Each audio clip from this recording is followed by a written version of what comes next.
नमस्कार, आप देख रहे हैं मनी सेंट्रल और मैं हूं आपके साथ विशाल शर्मा। 21वीं सदी का सबसे बड़ा टैक्स सुधार जीएसटी रेट्स में किए गए क्रांतिकारी बदलाव और 22 सितंबर से क्या होगा सस्ता और क्या होगा महंगा, ये रहेंगे आज के मनी सेंट्रल के टॉकिंग पॉइंट्स। इसके अलावा ट्रंप टैरिफ और इसका असर अमेरिकी इकॉनमी पर कैसा पड़ रहा है, इसको भी आसान भाषा में समझने की कोशिश करेंगे। पूरी चर्चा में शामिल होने के लिए हमारे साथ मौजूद हैं हमारे सहयोगी और वरिष्ठ आर्थिक पत्रकार प्रवीण शर्मा सर, आपका मनी सेंट्रल में बहुत स्वागत। धन्यवाद विशाल।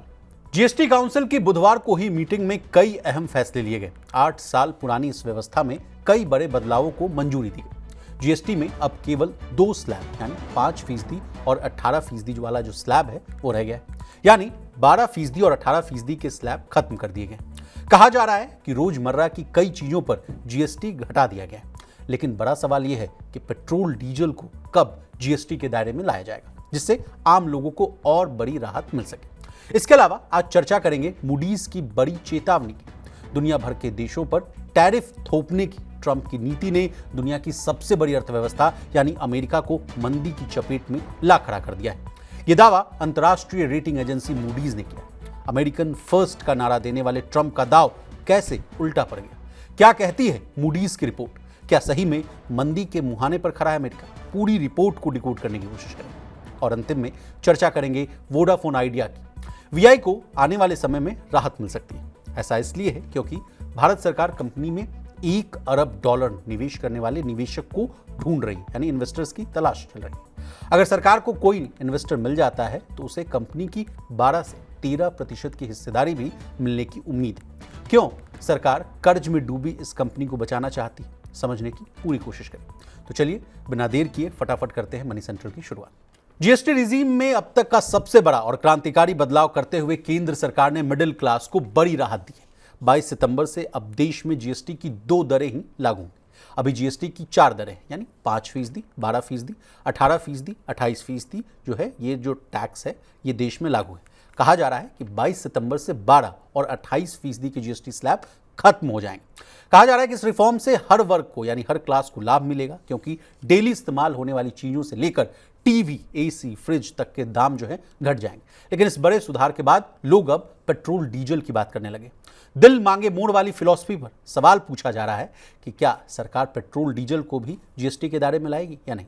प्रवीण सर, देखिए, प्रधानमंत्री नरेंद्र मोदी ने 15 अगस्त को लाल किले के प्राचीर से देश को संबोधित करते हुए जीएसटी में सुधार का वादा किया था। 1 महीने से भी कम समय में उन्होंने अपना वादा पूरा कर लिया, यानी सारी बातें जो है सरकार के इच्छा शक्ति पर निर्भर करती है। सरकार देखिए जब चाहे जैसे चाहे बदलाव कर लेती है। तो मेरा आपसे सवाल है सर कि क्या पेट्रोल डीजल पर भी कुछ सोचेगी सरकार क्या?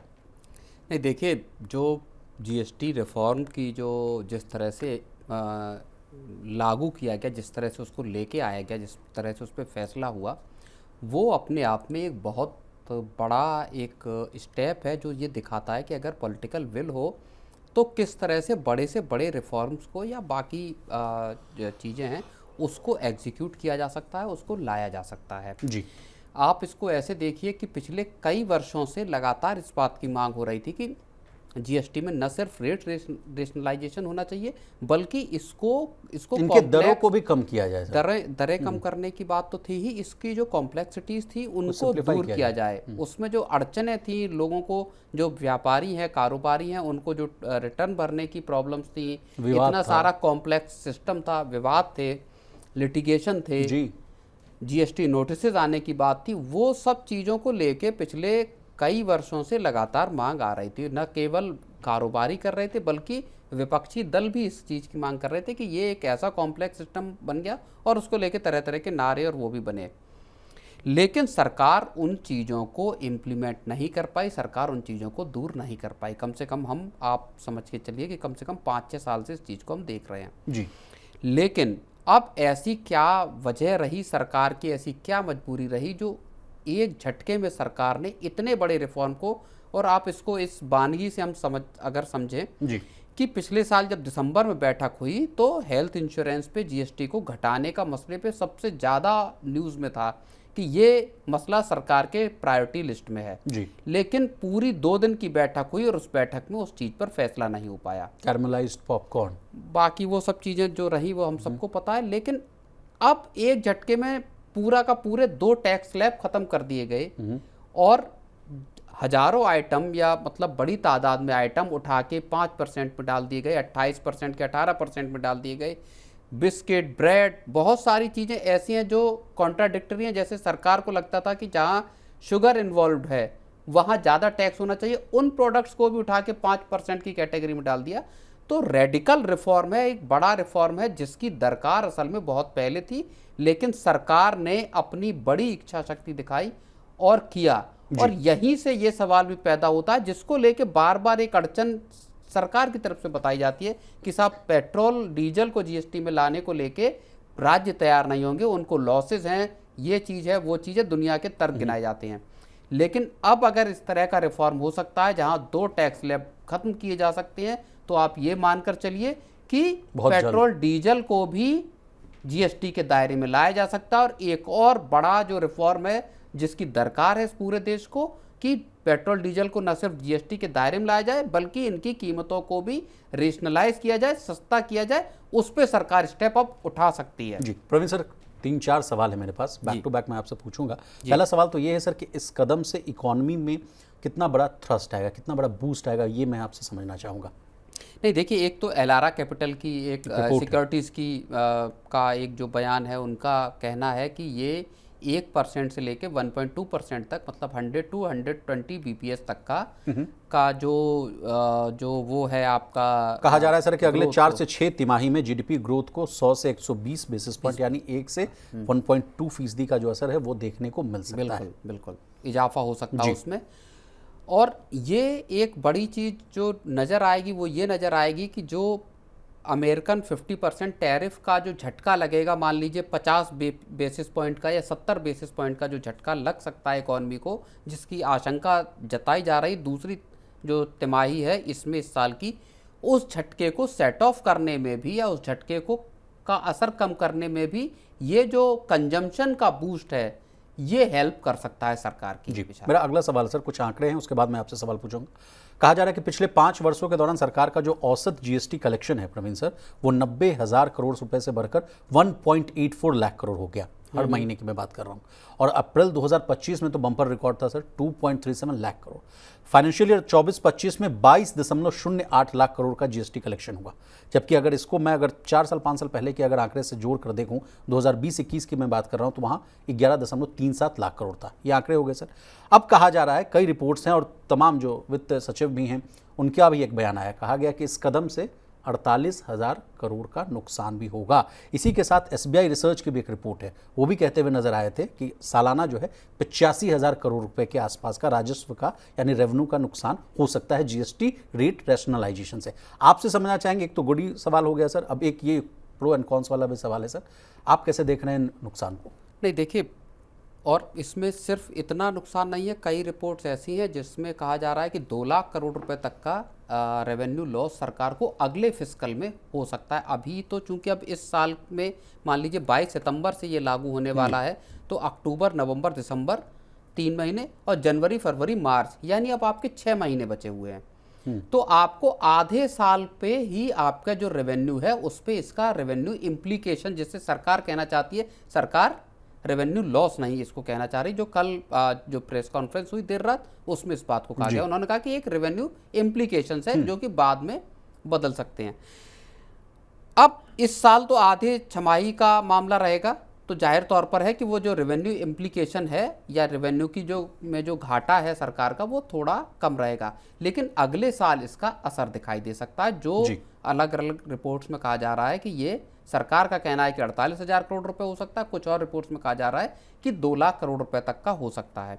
ये डिपेंड करेगा ये डिपेंड करेगा मल्टीपल फैक्टर्स पे। मान लीजिए मॉनसून कैसा है, लोगों की अर्निंग कैसी है, एग्रीकल्चरल इनकम कैसी है, किसानों की कमाई कैसी रह रही है, कंपनियों के रिजल्ट्स, बिल्कुल कंपनियों के रिजल्ट्स कैसे हैं, इसके साथ ही आपका फिर जो यूएस इंडिया का जो पूरा का पूरा गेम चल रहा है, यहाँ पे चीज़ें किस तरह की शक्ल लेती हैं। क्या एक्सपोर्ट सेक्टर को बचाने में सरकार सफल होती है? क्या 1.5 लाख जो नौकरियां हैं, अगर वो नौकरियां खत्म होती हैं तो क्या ये कंजम्पशन बूस्ट वाकई हो पाएगा? तो इसके साथ जुड़े हुए बहुत सारे सवाल हैं। जो 2 लाख करोड़ का या 48,000 करोड़ या 85,000 करोड़ के जो अलग अलग आंकड़े हैं, वो दरअसल कोई भी आंकड़ा अभी फाइनल है नहीं। प्रवीण सर, अगला फिस्कल तो और भी भारी रह सकता है अगर उसमें, अगर आप तमाम आपने पॉइंट्स गिना दिए, एक पॉइंट जो छूट गया कि 8वें वेतन आयोग को इंप्लीमेंट किया जाएगा, उससे भी कहा जा रहा है कि अगले फिस्कल में 2 लाख या 3 लाख करोड़ के आसपास का वो भी एक बोझ पड़ता हुआ दिखेगा। नहीं, वो हाँ देखो, सरकारी खजाने पे वो बोझ पड़ेगा, लेकिन अल्टीमेटली वो पैसा आ कहाँ रहा है? वो आ रहा है लोगों की जेब में। लोगों की जेब में आएगा तो लोग खर्च करेंगे।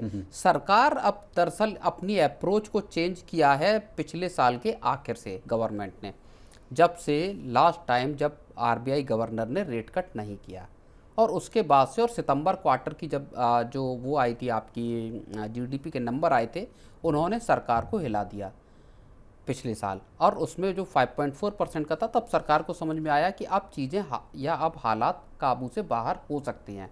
उसके बाद से सरकार ने अपनी अप्रोच को चेंज किया, और अब सरकार कंजम्पशन लेड ग्रोथ को अचीव करना चाहती है, जहाँ पे कंजम्पशन उसके की उसमें रहे। और इसी वजह से आरबीआई के सामने भी एक तरह का संकेत सरकार की तरफ से था कि आप जितना अधिकतम सपोर्ट कर सकते हैं ग्रोथ को, वो आप सपोर्ट कीजिए। मदद मिली आपको महंगाई के नंबर से जी, जो लगातार महंगाई, सीपीआई इन्फ्लेशन कम हुआ। ये बात अब भी कही जा रही कि सीपीआई इन्फ्लेशन कम होगा, लेकिन जो फिस्कल डेफिसिट है जी, उसमें भी 20 बीपीएस का जो है वो आपको एक तरह से कहा जाए कि मुश्किल आएगी आपको, है ना, गैप बनेगा। तो तमाम चीज़ें ऐसी हैं, एक्चुअल पिक्चर निकल के आएगी वो हमको देखना पड़ेगा। बहुत सारी चीज़ें बहुत सारे फैक्टर्स पे डिपेंड करती हैं, लेकिन ये भी मानिए कि आप 50-60 हज़ार करोड़ रुपए तक का कंजम्पशन का बूस्ट इकोनॉमी को भी मिल सकता है। जी। अब आम आदमी के फ़ायदे की बात कर रहे हैं सर, तो ये भी कहा जा रहा है कि छोटी कारें या 350 सीसी की जो अगर मोटरसाइकिल्स हैं उस पर जो है पहले 28% लगता था टैक्स, वो अब घटकर 18% लग गया। अब इसी मुद्दे पर मारुति सुजुकी के जो चेयरमैन है आरसी भार्गव साहब, उनका भी एक बयान आया है। उन्होंने कहा है कि अब जो छोटी कारों की जो समस्याएं थी वो दूर होती हुई नजर आएगी। वो कह रहे हैं कि ऑल्टो हो गया, वैगन आर हो गया, इन सब की जो कीमतें हैं 40 से 50 हज़ार, कुछ तो रिपोर्ट से भी कह रही हैं सर कि 60 से 70 हज़ार तक सस्ती हो सकती है। अब आपसे समझना चाहेंगे सर कि ये कदम ऑटो सेक्टर के लिए वरदान साबित हुआ या नहीं? नहीं, ऑटो सेक्टर के लिए जाहिर तौर पर वरदान साबित हुआ है। और जिस मुश्किल में फंसे हुए थे ये पिछले 1-1.5 साल से पूरी की पूरी ऑटो इंडस्ट्री, कंप्लाइंस के बर्डन थे, 6 एयरबैग हों या बाकी आपके जो आपके सेफ्टी नॉर्म हो, एमिशन नॉर्म हो, उनके चलते कंपनियों का ये मानना था कि हमारी जो कॉस्ट है वो बढ़ी है। उसके साथ सरकार का टैक्स जब ऐड हो जाता था तो कार की कीमत इतनी हो जाती थी कि आम आदमी के बजट के बाहर निकल गई चीज़ें। लोगों ने नई कारें छोड़कर पुरानी कारें खरीदना भी स्टार्ट कर दिया। बिल्कुल। तो पुरानी कारों का मार्केट जो है वो अगर आप साल दर साल आधार पे देखेंगे तो 50-60% की ग्रोथ से वो बढ़ता हुआ दिखाई दे रहा है।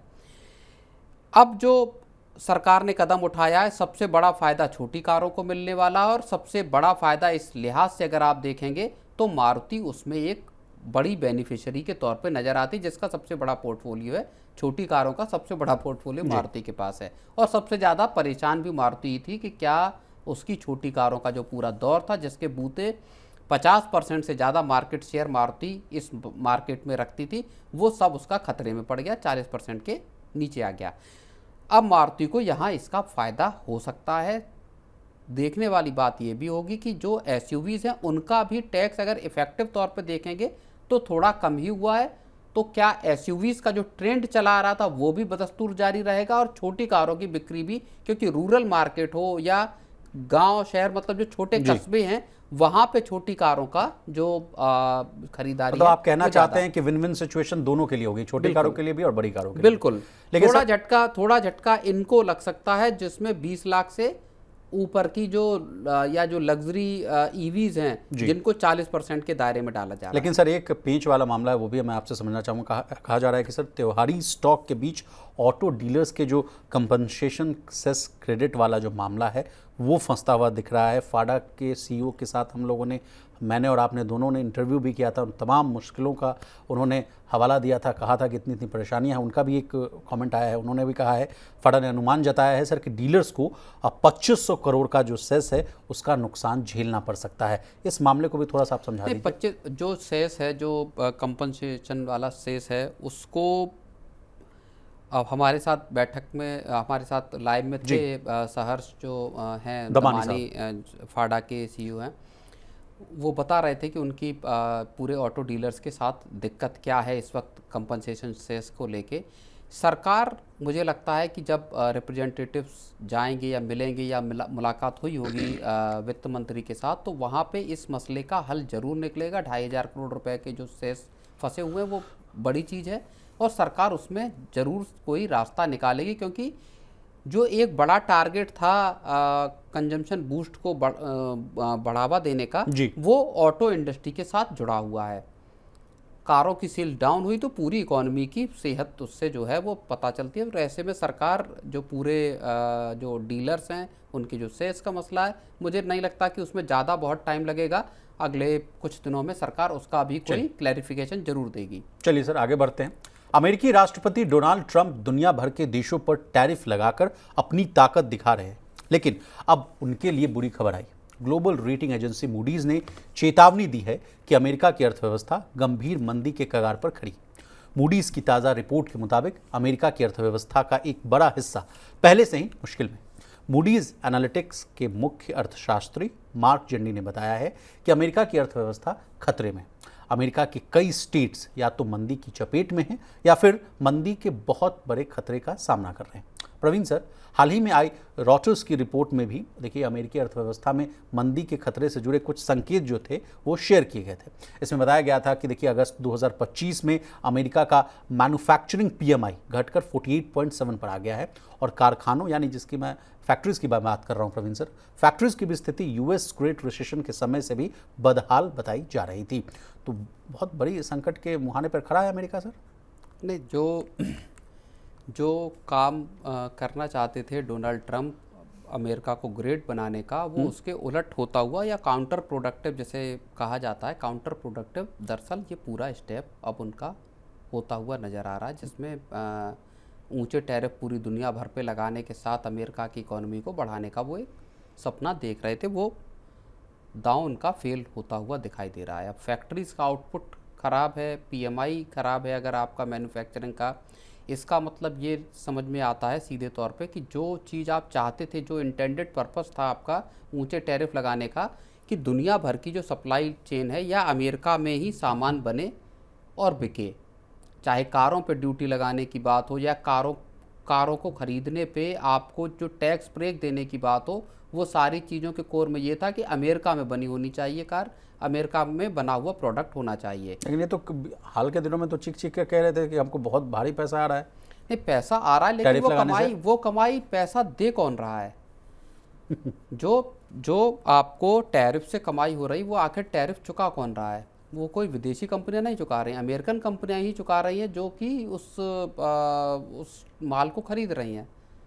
तो अल्टीमेटली, और इसी बात का जिक्र जो मार्क जेंडी हैं वो कर रहे हैं, और उन्होंने 2008 की क्राइसिस की भी, जिन कुछ लोगों ने उस क्राइसिस को पहले भांपा था, प्रीएम्प्ट किया था, उसमें मार्क जेंडी का नाम आता है, मूडीज के जो चीफ सब प्राइम क्राइसिस की आप बात कर रहे हैं। बिल्कुल। तो अब उनका भी ये कहना है कि अमेरिकन जो हैं उनको ऊंचे प्राइसेस का सामना करना पड़ेगा, हाइपर इन्फ्लेशन को लेके बातें आती रहती हैं। और जो पूरी दुनिया पे टैरिफ लगाने का, जिसमें भारत भी शामिल है, जहां से 50% का टैरिफ लगाया, उसका सीधा इम्पैक्ट अब अमेरिकन इकोनॉमी पे दिखाई दे रहा है। जिन राज्यों की बात कही जा रही है वो 1/3 जो है GDP में हिस्सा रखते हैं अमेरिका की। तो अमेरिकन GDP में 1/3 हिस्सेदारी रखने वाले राज्य अगर मंदी के कगार पर हैं, रिसेशन में चले गए हैं या उसके गेट पे खड़े हुए हैं, तो आप समझिए कि पूरी की पूरी अमेरिकन इकोनॉमी मुश्किल हालात में फंसती हुई नजर आ रही है जी। करेक्टिव मेजर्स यहाँ से उनको डोनाल्ड ट्रंप को लेने पड़ेंगे, जहाँ पे कि एक देखिए आप, और इस बात को मैंने कई बार कहा, जितनी भी बार हम लोगों की मनी सेंट्रल में इस चीज़ को लेके चर्चा हुई कि क्या अमेरिका मैन्युफैक्चरिंग का हब बन सकता है दुनिया का या नहीं बन सकता सर। इसी चीज़ का जो आप कहें कि एक तरह से खुलासा जी होता हुआ दिखाई दे रहा है, जहाँ पे कि आपकी जब मैन्युफैक्चरिंग जो एक्टिविटीज़ हैं वो डाउन हो रही हैं, आप दुनिया भर की कंपनियों को अमेरिका में बनाने के लिए तैयार नहीं कर पाए। चाइना, इंडिया, भारत और ब्राज़ील, इन्होंने एक अलग ब्लॉक बना लिया। ऑल्टरनेटिव तरीके, ऑल्टरनेटिव डेस्टिनेशंस तलाश किए जा रहे हैं जहाँ पे कि आप अपना सामान बेच पाएँ। भारत भी तलाश कर रहा है कि आपका जो टेक्सटाइल का जो पूरा सामान है वो दुनिया के किन दूसरे देशों में जा सकता है।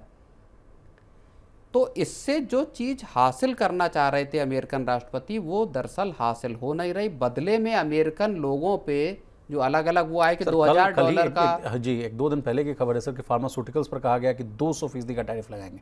पता चल रहा है कि वहीं पर अमेरिका में ही जो दवाइयों की कीमतें वहीं बढ़ जाएंगी उनके इस कदम से।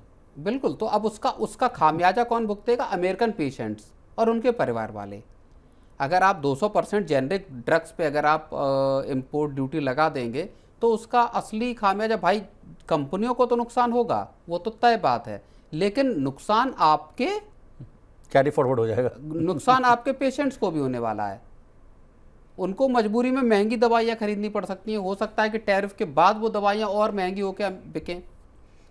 तो ये कहानी अमेरिकन जो पूरी की पूरी इकोनॉमी है असल में उसके लिए एक खराब दौर की शुरुआत है। अब सर, चूंकि आपने इस कहानी में चाइना और ब्राज़ील, भारत को भी जोड़ दिया है, तो पुतिन साहब का भी एक स्टेटमेंट है, उसको भी मैं कोट कर देता हूं। पुतिन साहब ने कहा है कि देखिए, भारत और चीन को डरा कर और धमका कर आप बात नहीं कर सकते, अमेरिका को कहा गया है संबोधित करते हुए।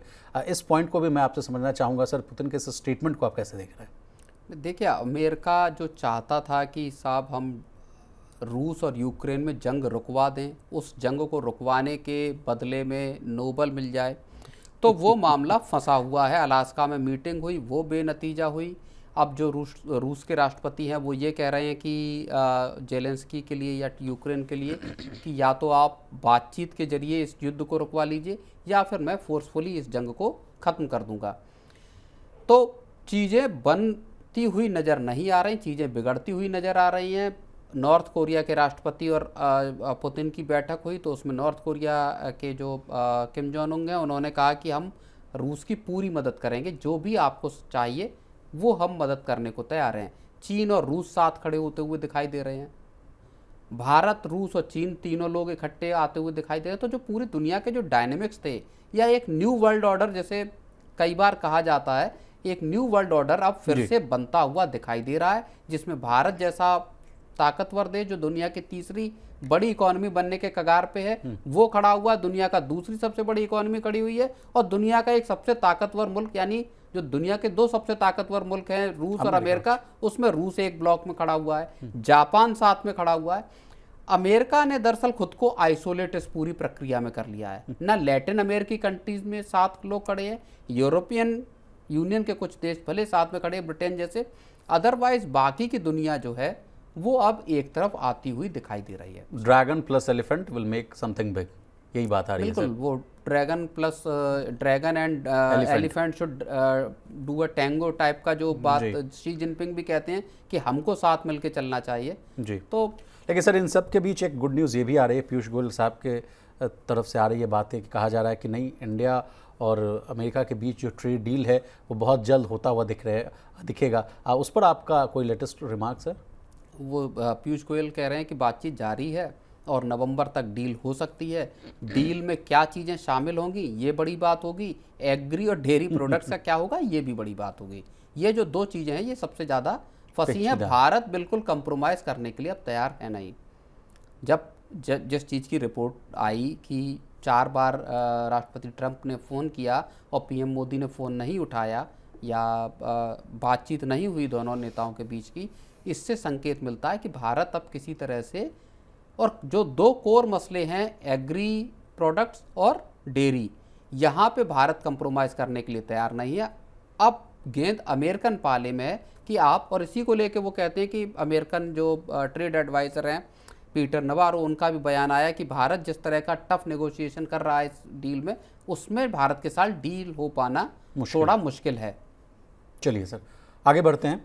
देश की बड़ी टेलीकॉम कंपनी वोडाफोन आइडिया यानी वीआई इस समय भारी आर्थिक संकट से गुजर रही है। कंपनी पर 2 लाख करोड़ का भारी भरकम कर्ज है। सरकार चाहती है कि कंपनी डूबे नहीं, क्योंकि उसका सीधा असर टेलीकॉम सेक्टर और सरकारी खजाने पर भी पड़ेगा। इसी वजह से अब केंद्र सरकार एक ऐसे रणनीतिक निवेशक यानी इन्वेस्टर्स की तलाश कर रही है जो करीब $1 अरब, यानी इस रकम को अगर मैं डिकोड करूं तो लगभग 8,800 करोड़ रुपए का निवेश करने के लिए तैयार हो। ऐसी कंपनी को खोजा जा रहा है, इन्वेस्टर को खोजा जा रहा है। क्या, और ये भी कहा जा रहा है कि कंपनी में वो 12 से 13% की हिस्सेदारी भी ले ले अगर उनको चाहिए तो।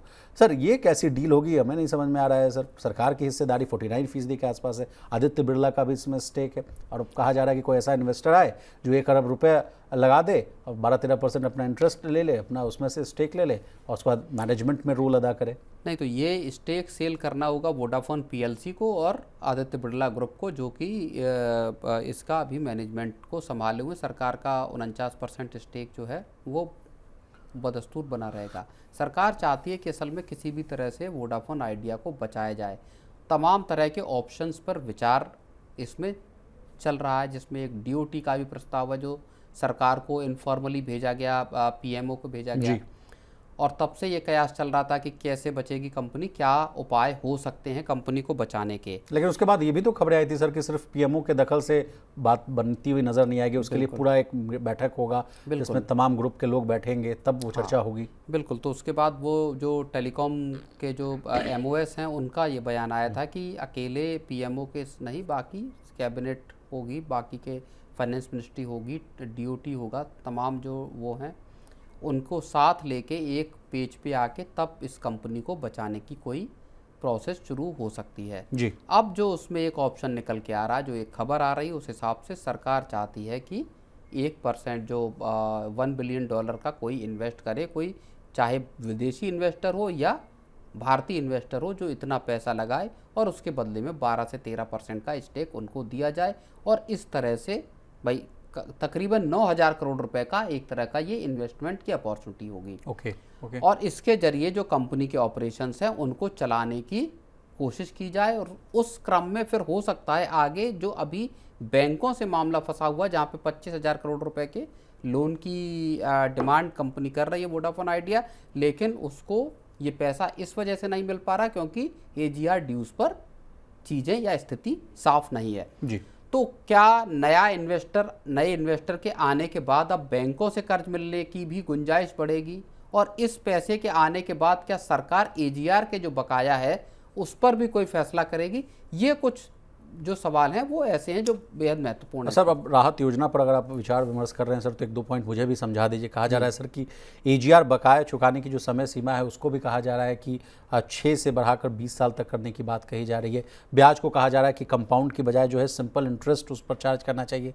ये भी कहा जा रहा है सर कि कुछ सालों तक सालाना जो है 1,000 से लेकर 1,500 करोड़ रुपए जो है उसको किस्त के रूप में ले लीजिए ताकि इसको थोड़ी आराम मिल सके। और सारे के पीछे मुझे यही मोटिव लग रहा है सर कि फाइनेंशियल ईयर 26 में जो कंपनी ने हाथ खड़ा कर दिया कि फाइनेंशियल 26 में मैं ऑपरेशन कर नहीं पाऊंगा, ऑपरेशनल मुझे चलाना बहुत दिक्कत हो जाएगी, कंपनी चल नहीं पाएगी, 20 करोड़ के आसपास के इनके यूजर्स हैं उनका क्या होगा? क्या यही सब धर्म संकट है सर? नहीं, बिल्कुल। देखिए, कंपनी को बंद होने दे नहीं सकती सरकार, कम से कम इतना स्पष्ट है। अब जो 18,060 करोड़ रुपए की सालाना की किस्त एक कंपनी को देनी है वोडाफोन आइडिया को, उसमें रियायत देने की बात है। उसको जो 20 साल तो है ही कि साहब आप जो एजीआर बकाए जो किस्तें हैं उसको उसका ड्यूरेशन बढ़ा के 20 साल कर दिया जाए, हो सकता है उसको 50 साल या 100 साल भी कर दिया जाए। इस तरह का भी एक ऑप्शन सरकार के पास है। ब्याज दर जो आप ले रहे हैं चक्रवृद्धि ब्याज दर, उसको सिंपल सामान्य ब्याज दर के तौर पे लेने की बात है, और बहुत सारे कई तरह के ऑप्शन सरकार की टेबल पर इस वक्त मौजूद हैं। पेनल्टी और इंटरेस्ट वाला जो पोर्शन है उसको माफ़ करने की भी बात है कि कम से कम पेनल्टी को माफ़ कर दिया जाए। तो ये सब अगर किए जाती हैं चीज़ें तो वोडाफोन आइडिया पे दरअसल जो फाइनेंशियल बर्डन है उसको सब्सटेंशियली डाउन करने की सरकार की कोशिश है। और उसके साथ अगर कोई एक एक्सटर्नल आपका इन्वेस्टर उसमें शामिल हो जाता है, जो कि बोर्ड में भी शामिल हो, तो कंपनी के चलने का रास्ता निकल सकता है। और कुछ अच्छी खबर कंपनी के लिए एक ये है कि जो तिमाही गुजरी पिछली, उसमें कंपनी के जो छोड़ के जाने वाले जो सब्सक्राइबर लॉस है वो सिर्फ और सिर्फ 5 लाख का रहा है, जो कि पिछली तिमाहियों में इससे 37 लाख के आसपास का रहा था। तो वहाँ पे जो चर्निंग है वो थोड़ी सी अब उस मोर्चे पे सुधार दिखाई दे रहा है। 4G और 5G भी मजबूत होते हुए दिखाई दे रहे हैं। लेकिन सबके बीच सर अच्छी खबर ये कि वोडाफोन आइडिया के शेयर जो हैं आज रॉकेट हो गए, 6% तक चढ़ते हुए नजर आए। वो एक कोई खबर आती है तो चढ़ जाते हैं, फिर एक कोई खबर आती जैसे कि उनका मंत्री जी का बयान आया, फिर लगातार गिरना शुरू हो गए कि साहब तमाम झमेला है अब इस एजीआर ड्यूज पे कुछ भी तरह के फैसले होने में। तो वो अभी बहुत कुछ चीज़ें ऐसी हैं, जब तक सरकार साफ तौर पे कोई संकेत नहीं देती तब तक चीज़ें अभी फंसी लेकिन हुई एक अंतिम रहेंगी। सवाल आपसे मेरा ये रहेगा सर कि कौन सी वो कंपनी होगी या निवेशक होंगे जो इस मतलब 6 रुपये 7 रुपये के आसपास की कंपनी को मतलब 2 लाख करोड़ के आसपास के कर्ज की कंपनी में हाथ डालना चाहेगी? नहीं, देखिए, कोई भी इन्वेस्टर कंपनी में हाथ इस वजह से डालेगा कि सरकार उसको ये एश्योरेंस दे सकती है कि हम एजीआर पर कुछ पॉजिटिव फैसला कर सकते हैं। Okay. अगर इन्वेस्टर सामने आते हैं तो वो तो क्लोज डोर बैठक होगी, उसमें सरकार हो सकता है इस तरह का हिंट दे कि आप आश्वस्त रहिए, आप पैसा लगाइए में कंपनी को चलाइए, हम एजीआर के और बाकी के मसलों को डील करेंगे। मतलब आप मैनेजमेंट संभालिए, हम आपको संभालते हैं। हाँ, नहीं, आप पैसा लगाइए, कंपनी को डूबने से बचाने के लिए सरकार कदम उठा रही है। एक तो बात ये है। दूसरी बात, आप ये चीज़ समझिए कि देश का टेलीकॉम सेक्टर एक मजबूत मोड़ पे खड़ा हुआ है। चाहे आप वोडाफोन आइडिया को देख लीजिए, जियो और एयरटेल, 2 बड़ी कंपनियों को देख लीजिए।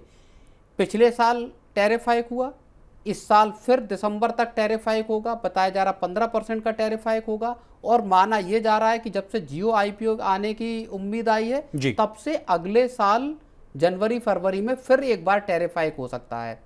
ग्राहकों पे बोझ बढ़ेगा, लेकिन कंपनियों के जो आरपूज हैं उनमें इजाफा होता हुआ दिखाई देगा। चाहे आपका एयरटेल हो, एयरटेल का 250 का आईपीओ है, आरपू है, वो भी बढ़ेगा, और जियो का जो अभी 208 रुपए के आसपास का आरपू है उसमें भी इजाफा होगा। और जब एक कंपनी टैरिफ बढ़ाएगी तो वोडाफोन आइडिया भी बढ़ाएगी, यानी एक साथ जो प्राइस वॉर है अब असल में वो शुरू होने वाली है, लेकिन वो कीमतें कम करने को लेकर नहीं होगी, वो कीमतें बढ़ाने को लेकर होगी, यानी झटका लगने वाला तो है। इसलिए आप देखिए ना, 140 करोड़ की आबादी वाला देश है, डेटा की खपत देख लीजिए दुनिया में, तो भारत का जो टेलीकॉम सेक्टर है वो एक मजबूत उस पर खड़ा हुआ है जी। और इसी ग्रोथ के सहारे कोई इन्वेस्टर कंपनी में पैसा लगा सकता है। चलिए प्रवीण सर, आपका बहुत शुक्रिया, आपने कीमती समय निकाला, तमाम विषय को बहुत ही आसान भाषा में विस्तार से समझाने की कोशिश की। तो आज के मनी सेंट्रल में बस इतना ही। इसी तरह देश, दुनिया और बिजनेस जगत से जुड़ी तमाम ताज़ा तरीन खबरों के लिए बने रहिए हमारे साथ और देखते रहिए मनी 9।